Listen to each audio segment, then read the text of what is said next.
All right, welcome back to the Latitude Ranch Huntcast. Today I will be reviewing the packability of the uh, the Panther Quick Climb from Panther Platforms.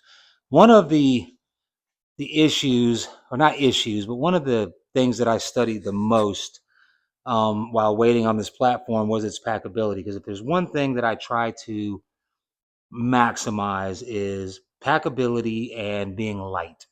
Being light is not it's not the number one thing. Okay. I want to be as light as possible, and I want to eliminate as many steps as possible, if that makes sense to you. So I still want to be quiet. I still want to be stealthy. I still want to get up the tree quietly, but I don't want to be at the bottom of my tree for 10 minutes packing up my gear. And I don't want to be climbing the tree for 10 minutes. I just don't want to do it. I think it's noisy. And I think it's okay if that's the only means you have. But if you have options, then just like the guy from JRB Tree Climbing always says, just put some tools in your toolbox. So that's what I am getting with the Panther Quick Climb. Now, for me, in my environment, I am dealing with. I'm in Central North Carolina, or Piedmont area of North Carolina. We're dealing with tall pine trees and tall hardwoods that pretty much don't even branch out for 20, 30 feet sometimes. Okay.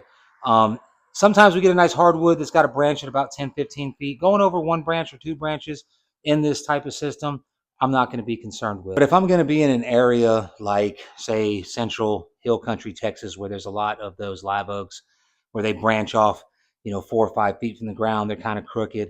I get that a lot, and that's the only thing I ever get posting videos online with the quick climb system, or the climber platform climber system, is it's always the same comment. Well, they ask me, well, what if you're in this environment? But they say it almost like they know something I don't. Look, son, if I am going to be in an area like that, I got a backup system. I got climbing sticks. I got the XOP climbing sticks, which I really like, and I've got this Cruiser Seeker platform. Okay. In North Carolina, where I'm at, I don't have to use that. I don't have to use it. So why would I want to spend the extra 5 to 6 minutes extra? Okay, because it takes 8 to 10 to 12 minutes to deploy that system. Why would I want to do that? I don't get it. I kind of feel sometimes like the stick saddle climber guys are the summit climber guys of saddle hunting. They're with one way and it works for them. That's fine.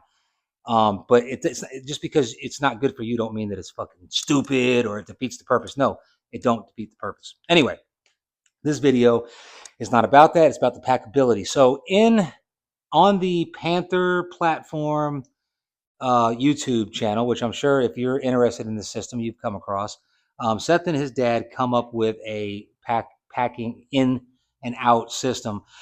And it works. I entertained it. I found the bag that's kind of like that at Academy for like $40.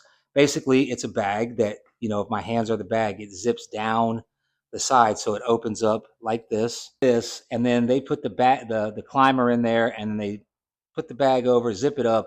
And then he's got some cordage. I don't know if it's bungee cord or what kind of cordage he's got, but I typically don't like to do that. I don't want to modify gear if I don't have to. Let me adjust this just a little bit, y'all.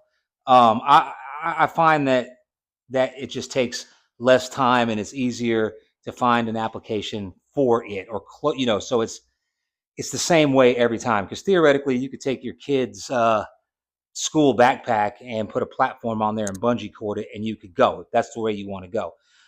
So I don't really want to modify. So I had it in my mind. I've been wanting to buy this Cruiser Escape bag for about, I don't know, 2 years now, and especially last year when it came out in the bottomland camo. This actually does work, and I'm gonna demonstrate it. But it basically folds out just like what they were doing, except you lay the platform in and you close it up, and then he's got these clips that close it up. And then for safe measure, it's got these at the top, and I'll demonstrate that. But the Cruiser Escape bag is a really good bag. I'm losing light now. It is a good bag. On sale right now for like $169. I don't know. And they do give a veteran discount for you veterans out there. But the bag that I think that I like, and it's not going to stop me from buying that bag, is the one I've got on. And it is the XOP. I'll be honest, I don't remember what it's called. I think it might be called a Seeker, or I don't know. Made by XOP. It only cost about 65, 70 bucks, but it holds it on there good. It's not all shaky. One thing is I was worried about with it being so wide is putting it on a backpack and then it kind of going like this as I was walking. Nope, it's solid, it's sturdy.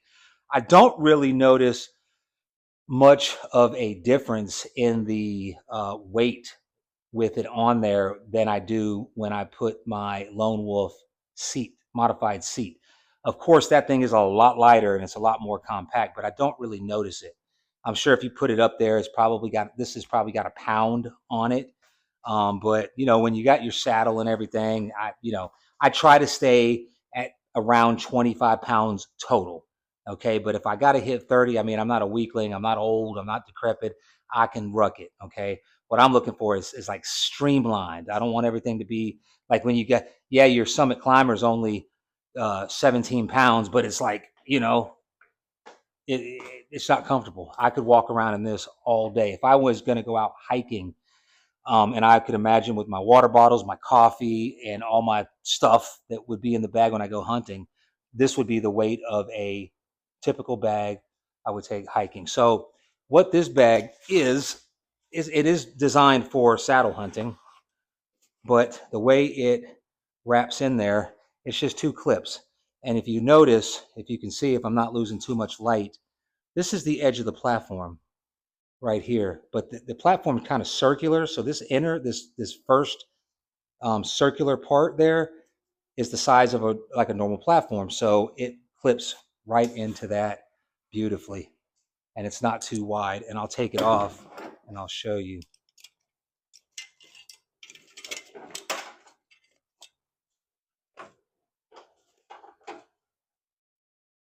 So it's got this system here, which is pretty common. I've seen them on other bags where it's got like this piece of canvas or rubber right here that kind of hugs the sticks. Now, typically you'll run these sticks on like two on one side and your platform in the middle. This will kind of hug your stick and your platform at the same time and kind of cinch it in with that right there. So you don't got to modify this bag. It's ready to go. And I can fit everything I need in there. Of course, it won't be this flat when I'm hunting. It'll be full. I normally keep stuff in there. Like this would be my ghillie. I'll pull this out. This helps keep my bag open when it's hanging. I don't know. That probably weighs about 2 pounds. And it's not a full ghillie. It's just the shoulders and the hood in case I'm, in an area where I feel like I need some more cover. So I'll have that. I'll have one of those Yeti water cans, and a coffee can because I'm taking my coffee. I don't care what time of year it is, unless it's 100 degrees out like it's been the last 2 days. I'm taking my coffee. I've got my calls, which I don't really take a whole lot of those anymore. My milkweed. Uh, yeah, that's about it. Maybe a 1 bar or one of those vegan cookies, which is weird because hunting deer and eating vegan cookie. I'm not a vegan. I tried it for a little bit, but I just still like those cookies. Um, so yeah, the only thing, and like I said, I will review this platform as soon as it cools off a bit, and I got time to go out in the evening, or I can go out in the morning when it's a little cooler. But I'm not going to modify this at all to suit me. Not that it needs to be modified, but there's the only thing that I think that I would do to this is I would put bungee cords somehow to where when I put my foot in, the bungee cord wrapped around my ankle.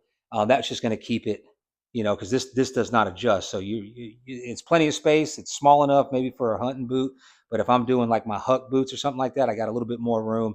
I like to put a bungee cord on there just to kind of keep it. But I'm going to review it as is, like I said, as soon as it cools off. So let me turn the camera off, and let me hook this up to the the cruiser escape, and then show you what it looks like. All right, I've got it hooked up to the cruiser, and I will tell you that the cruiser, although it is $169 and the XOP is only like $65, and the XOP carries it very well, it just feels lighter on this bag. This bag will give you 1, 2, 3, 5 connection points. It's got one in the middle that'll go over basically, and I'll show you, but it goes over the cam post so it doesn't be slapping around. Then it's got the two that go from the pocket up, and then it's got two at the top that'll loop in and secure it. And it's pretty spread out on your back a little bit better, to where I don't even feel like, I literally don't feel, I feel like I'm wearing an empty backpack. I shit you not. And you see what I got back there. It feels empty. I don't have nothing else inside the bag except for maybe some like wind direction and some damn milkweed or something. But um, this is definitely a better supported uh, packing device. I mean, because it just feels great. I don't, that one I could kind of feel like it wasn't heavy, but I could kind of feel it. This one here, it's like the weight's dispersed, I guess is the best way to describe it. But you see how it goes in right there. You've got these two connection points here that go over the top now, and then you got your pack. Okay, so about the only bad thing here is you got a little bit of a kick out because of your foot straps, but you've got the middle one right here that's holding your cam down. You tighten that up so that won't move. You can really yoke that one in there, and then up top you've got these two that'll go in. So you've got 5 different connection points on that bag. Now, I know it's going to receive hate anyway because it's so wide, and a lot of people are going to just find a reason to hate on these climbing systems. None of them have ever tried it. Most of the people. I have had people from my hunt club come out. I'm hosting like little mini clinics, I guess you would say, just because it's fun. I like climbing. I like rappelling, and season's about to start. So just getting our gear out, getting it packed up. We go out, meet up in the evening times, and just climb trees. I know it might sound dorky, but that is an opportunity for a lot of guys that are um, they are climber hunting right now, and they've looked at saddle hunting. You know, much like a lot of people, they didn't want to have anything to do with it, but as it gets more popular, more people are doing it, and more people are talking about it. Friends of theirs that have personal experience with it are talking up. They want to try it, so they're coming out and trying it. And you know, mostly everybody that comes out there loves it. I got a few guys that like it and they think it's cool, but they've been hunting for 20, 30 years with one specific climber, and they don't want to go away from it. But we're going to wear them down. We're going to get them. So I'm not going to read, like I said, I'm not going to review I'm not reviewing the actual platform. I just wanted to give you some ideas on packability. And the one that I found at Academy, which is similar to the one that you're going to find on the Panther YouTube page, it'll work. You know, if you don't mind, you know, modifying it a little bit, that's fine. But I just gave you 2 options. One is the bougie option, cruiser. I like it. Even though I've got a bag that's $65, I'm still going to buy that escape pack. Why? Because I'm a cruiser guy.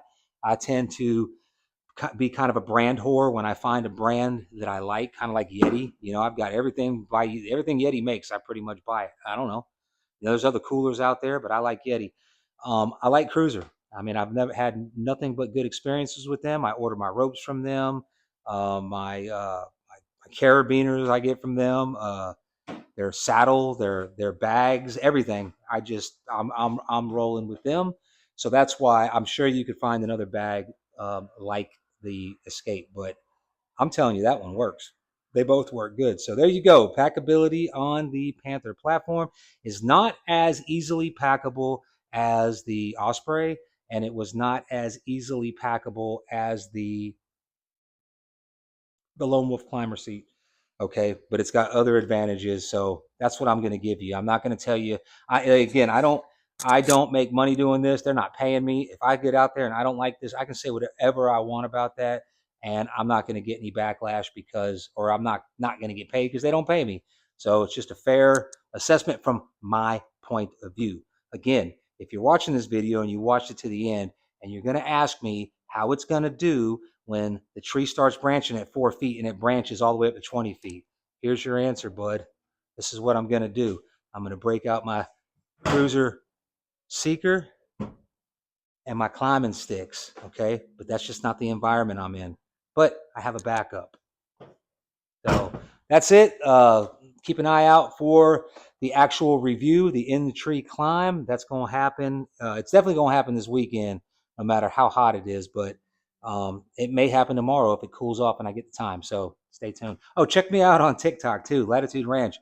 Some of the comments and everything, the back and forth is wild. And so I appreciate all the support. I mean, some of them videos got like 34, 35,000 views and climbing. Every time I check my profile there, I'm up like 100 subscribers. So that's pretty dope. So, all right, out.